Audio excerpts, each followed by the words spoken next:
Good afternoon, and thank you for joining us today. My name is José Arnulfo Cabrera, and I'm the Director of Education and Advocacy for Migration at the Ignatian Solidarity Network. For over 17 years, the Ignatian Solidarity Network has united the Jesuit network and the larger Catholic Church to build a more just world through faith-based social justice, mission, education, and advocacy. In the last few years, migrants have been facing policies like metering, Remain in Mexico, and Title 42 that have deterred them from seeking asylum. Migrants across border cities in Mexico have organized themselves to fight back against these horrible and dehumanizing policies. The Ignatian Solidarity Network has joined the call of the Kino Border Initiative and the Save Asylum Coalition to come together this fall to call for the restoration of the asylum and asylum seekers and protection of asylum seekers. Today, you'll hear about the upcoming actions happening across the country and the asks that we're making to the Biden administration to end Title 42 and to restore protection for asylum seekers. Joining me today is my good friend, Sister Tracey, a sister of Province of St. Mary's of the Woods of Indiana, and Associate Director of Education and Advocacy for the Kino Border Initiative in Nogales, Sonora, and Arizona, where she has lived and worked since 2019. Sister Tracey has ministered with Latinx migrants, communities, in a variety of contexts over decades.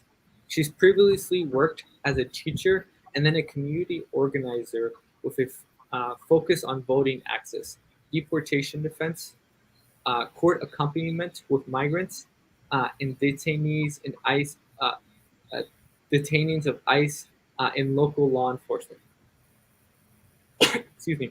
Sister Tracey recently celebrates 17 years of a religious sister, so congratulations. Thanks, Jose. It's 7 years. You jumped me up a little bit. That's okay. Thanks so much for having me. And it's helpful for us in these moments to share this space with other people, to know that we're not alone. So I just want to take a minute to share. I know many of you joining us or who will watch this later know about the Kino Border Initiative. So I'll just share briefly that our mission is to restore just, humane migration, particularly between the US and Mexico. And we do that through humanitarian aid, education, and advocacy. The work that we do is binational, and so we have offices on the US side and the Mexico side. And so our main center for migrant humanitarian aid is on the Nogales, Sonora side. And at that center, we receive a variety of individuals, so people who are in transit, who are trying to seek asylum, people who have just been expelled or deported from the United States, or people who are planning to cross through the desert to try to enter into the US. So in a number of different situations. So I want to start by just sharing a little bit of background on our Save Asylum campaign, and that's one of the big things we want to highlight today. So this campaign includes migrant leaders in Nogales, as well as 17 different civil society organizations and faith institutions, and individuals like you all from across the US who are acting in solidarity with migrants, are acting for justice. And it's rooted in this idea of civil initiative, which was coined during the sanctuary movement. So this idea that if the government doesn't do the work to uphold people's rights, then the public needs to step in and do that. And so we see our responsibility as civil society to recognize and publicly condemn the US government's violation of international law in the 1980s Refugee Act. And so what we've been doing as Press Coalition has really been focusing on lifting up asylum seekers' voices so that the people making decisions that affect them will hear how this is really impacting them. And we want to acknowledge publicly the injustices that migrants are facing, not only in the countries where they're coming from or their hometowns, but also here at the border. And so this group started forming initially in response to the Remain in Mexico policy when migrants started being sent back to Mexico for their asylum proceedings back in Nogales that happened in January of 2019. But then last year, after the border closed to asylum seekers in March, many of our partners on the US side, we kind of felt like, well, it's the pandemic. It's not the best time to gather people to take action. So, maybe we just need to take a break. And that's we were kind of on a pause at that time. But a woman who was seeking asylum had a different perspective. And she actually approached Joanna Williams, who is now our executive director, and asked her, she said, if we don't advocate for the US to open the border to give us access to protection, who will? So essentially, she was saying, no one seems to care about how this is affecting us as migrants, the fact that we're being shut out, and no one's coming to save us. So we really can't afford to be silent. So this was the beginning of a series of public actions that we have hosted accompanying migrants who are organizing and wanting to share their stories. Actually, 8 different public events that we've done through the Save Asylum Coalition over the last year. And, kind of fast forwarding a little bit from the beginnings, in spring of 2021, this year, many of us started to feel a little bit of relief as we were seeing an end of Remain in Mexico, or the MPP policy. And there was a small number of migrants that were finally being paroled into the US to be with their families, to continue their asylum proceedings. And at that time, there was a set of nonprofit organizations the government asked to start doing some of this processing while the Biden administration got organized. And so in good faith, they agreed to do so with a commitment that the government would take on that responsibility to process asylum seekers within a couple of months. Unfortunately, that wasn't the case. And so at the end of July, the Biden administration closed that very tiny window that they had opened. And since then, they haven't shared any plans for moving forward with any process for asylum seekers who are waiting in dangerous border towns. So when this was unfolding, we at the Kino Border Initiative, we just realized people were going through a lot of shock and just disappointment, knowing that there was a small pathway and then that was completely closed. So we organized a gathering of, it was about 60 migrants that came together to share how people were feeling with that news. And we went around the circle and just asked each person to share. And people said things like that they felt angry, that they felt afraid, that they felt despair. And then one woman said, we should organize a march. And I looked around the room when she said that, and I saw a circle of just people nodding their heads. So they were ready to move beyond feelings and to action. They really wanted to channel those feelings into something that could make change for them and their families. So that one meeting evolved into a migrant organizing committee that has planned a day of action on September 25th, during which migrant families will share their stories, demand justice that they are currently being denied. And actually several families will be accompanying them to the port of entry to request asylum, which we know is their right to do. And so it's just been amazing seeing the energy that the Migrant Organizing Committee has around this and all of the work that they've done to prepare. And we're excited to know that there are some people from across the country planning to come and join us. And we're also inviting people to plan some kind of echo event in solidarity, whether it's a small prayer vigil or gathering or including something at Mass that echoes that. So so it's just, for us, it's really inspiring that this is coming from the very same folks who are here, who are waiting, and who are being affected by these policies. Yeah, it's. I think I've heard you share that story about the migrants moving from that point of talking about feelings, and which is something that is very important to do, but moving to action, and that's always very inspiring to me. And I hope that could be very inspiring to all of you who are watching.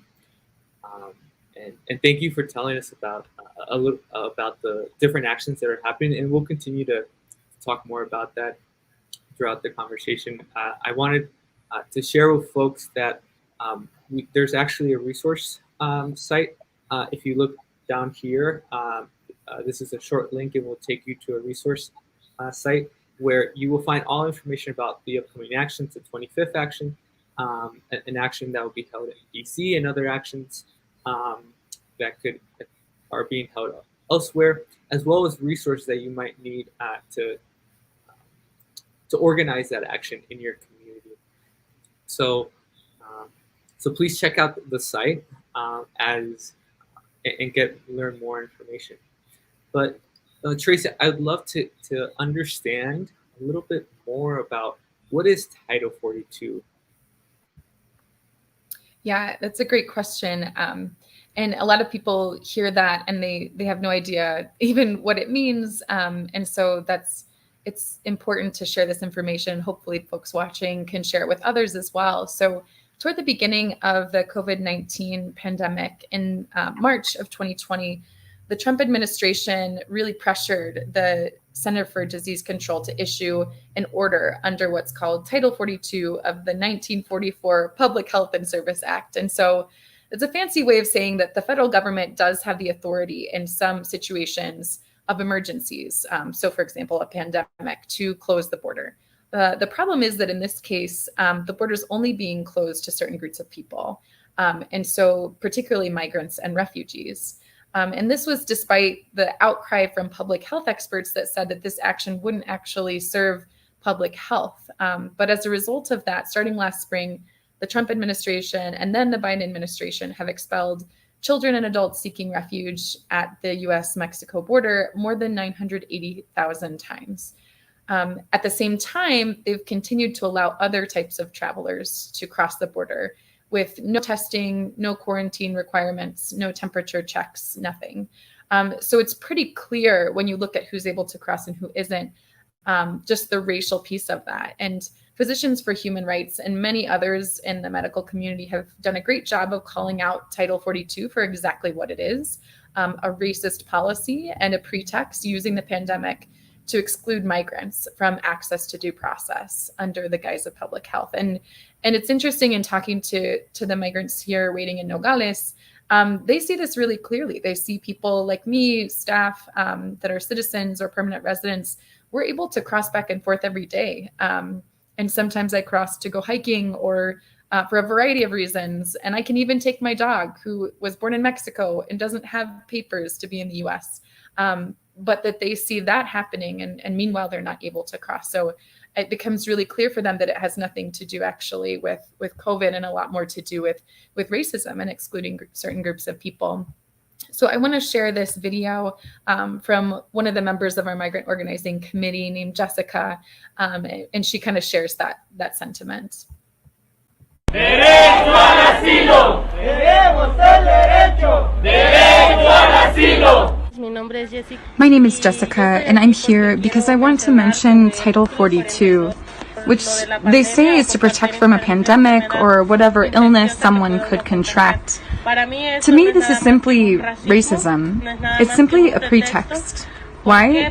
Because we know there are people who enter and leave at whatever time they want just because they have papers in the US. And they don't demand they provide any proof, at least to show that they are not infected with COVID. I believe this is racism. It's a good pretext they are using not to give us our right, which is political asylum. So I want to ask you if you want to unite to this cause, friends, whoever wants to participate in this. Thank you so much. I invite. So I appreciate Jessica's sharing, and I think a lot of us share that sentiment of frustration to see just the contradictions and the hypocrisy here with the way that the border closure to migrants is playing out. And here we are 9 months into the Biden administration, and the US government is continuing to expel families and adults to countries where they face severe harm, persecution, violation of their rights. Often they're separated from their families, and in the meantime, we're not seeing that safeguard to public health, which they're claiming that it's about.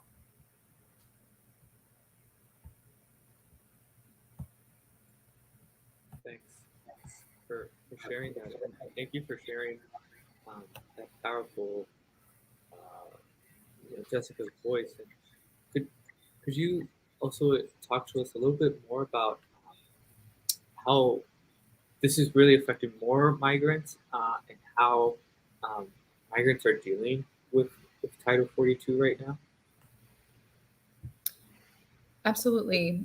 So, and I'll let the migrants who are waiting here speak for themselves. There's a couple other members of our migrant organizing committee who wanted to speak to that topic. And so Manuel and then Maria, but in general, this means people are just waiting indefinitely. And so people that arrive to seek asylum, fleeing danger, now are stuck in Nogales and don't know when they'll be able to move forward with seeking asylum. So I'll pass it over to Manuel and then to Maria to share a little bit more about how that affects them. Derecho al asilo. Queremos el derecho. Derecho al asilo. Mi nombre es Roberto Delgado. I'm another migrant, and here we are suffering insecurity. In the place where we're staying in Nogales, many of my companions have said it really doesn't seem just to be here living in insecurity in this place.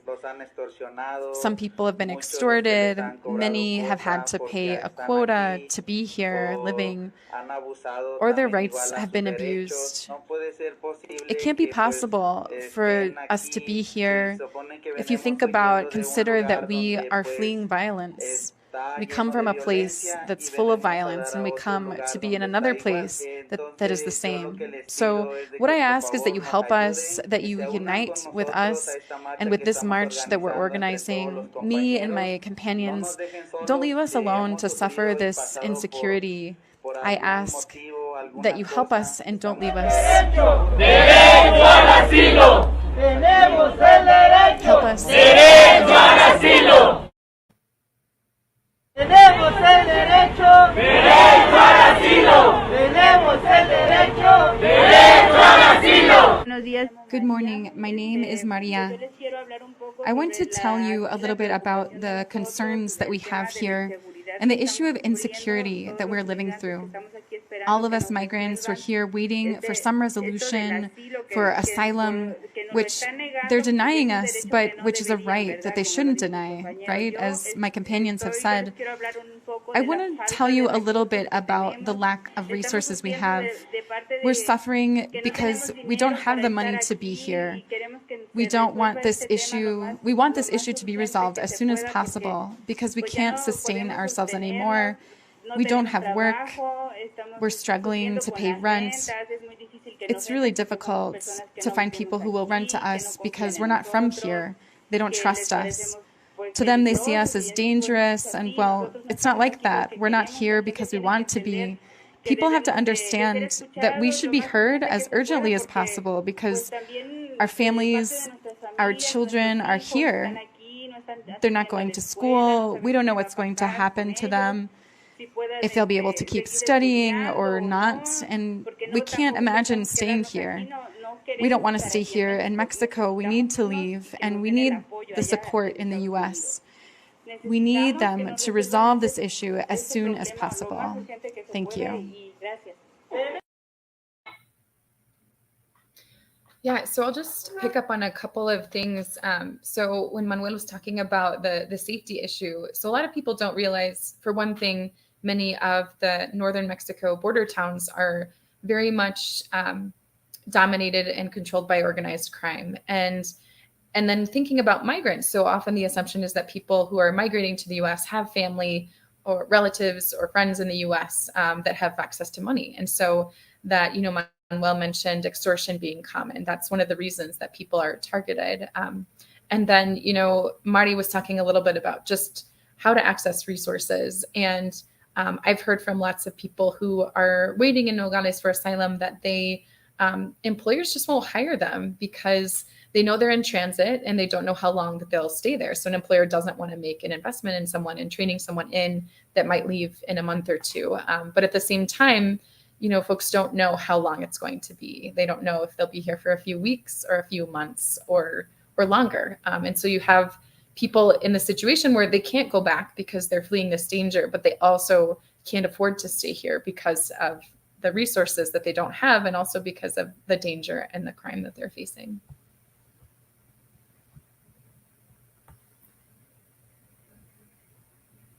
Yeah. Thank you for sharing that. So Title 42, we need to start working on getting that, putting pressure on elected officials to do their part in removing that policy. And can you tell us a little bit about how the actions coming up will get us closer, and why we're deciding near the end of September and this whole fall? Absolutely. So, yeah, I mean, we know that this, this order, Title 42, this order to close the border to migrants and refugees, is an executive order. So it's something that the Biden administration at any time has both the capacity and, in my opinion, the responsibility to restore access to asylum at ports of entry across the border. So we're simply asking the administration to uphold their commitment to not send people back to danger. So the refoulement, that our country made a commitment to never do that again after World War II, and yet we're seeing that. And so we're inviting people, and in a moment I'll play Robert, who's kind of the captain of the migrant organizing team, has an invitation for you all. And as I mentioned earlier, we have this action on September 25th.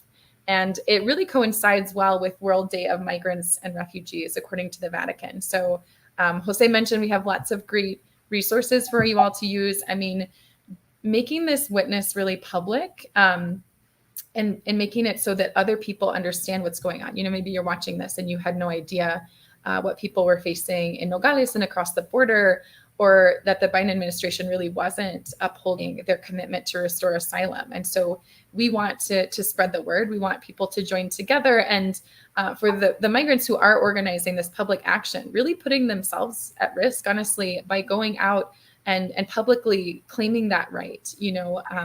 What we want to do is stand in solidarity with them. So Jose, if you want to play that invitation from Roberto.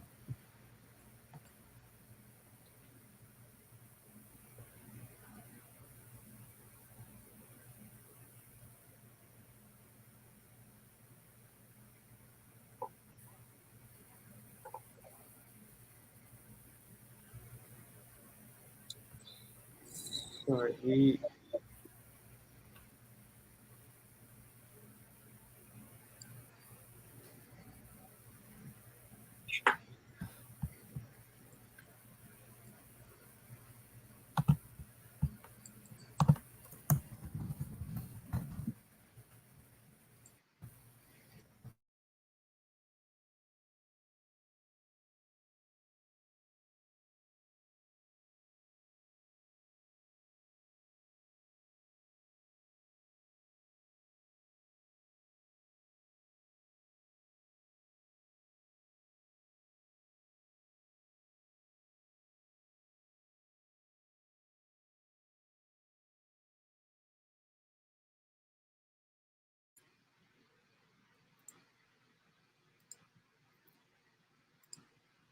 so it looks like we're having trouble getting Robert's up and running.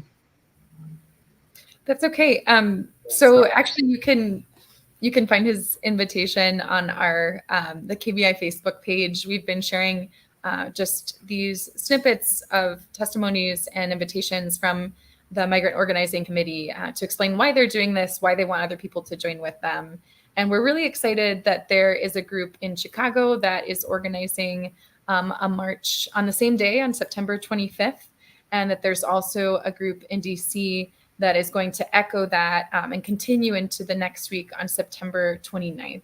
And so we would love if you're in one of those areas to join in person, or also to just plan something on your own to bring people together. That's really the point of this, is to really raise awareness, bring people along with us, and really make sure that this doesn't become, that migrants aren't invisible, because that's really the strategy that we've seen over the past couple of years, is to externalize our immigration process, to push migrants further and further south so that we don't even see the abuses that are happening, and the way that their rights are being denied. So the more that we can make this public and really raise our voices together, the more we can see that justice that we're working for. Thank you. And again, so sorry that we weren't able to get Robert's show, but I also wanted to make sure to show folks the resource page that we have, where you can get a lot of information about what is happening. And again, if please visit this link to see more about the resource page. And so on it, you will find a quick take action form that you can fill and send a message to the Biden administration asking them to end Title 42. If you are hoping or able to come out to Nogales, you can also let us know. Or if you are hoping to do your own action in your community, you're more than please let us know so we can share that out with everyone, and so we can know that you're doing an action in your community, trying to asking elected officials to end Title 42. You will also be able to see this invitation conversation that Tracey and I have been having, inviting you all to take action that you can share with your community so they can understand more about Title 42. It will be all about upcoming actions like the 29th action that will also be happening in DC. And as I've shared before, we'll also have links to resources that you can use to in your actions, written testimonies of asylum seekers, news articles to understand what's being said, also videos that you can use that more migrants are talking about their experience of Title 42 and how we can work to end that. So thank you, Tracey, for all of this helpful information, for doing the great work that you all are doing in Kino border. We are excited to be partnering with you all in all of these actions and supporting you all and uplifting the voices of migrants trying to seek asylum. And hopefully we will see the end of Title 42 very soon. Yes, that's my prayer as well. Thanks so much for the invitation, Jose, and it'll be great to see you. I know you're coming down to Nogales for the 25th, so really grateful for that support. And to everyone watching, just for taking these actions in solidarity with the migrants and along with us at KBI. We really appreciate it. Great. Thank you, everyone, and enjoy your afternoon.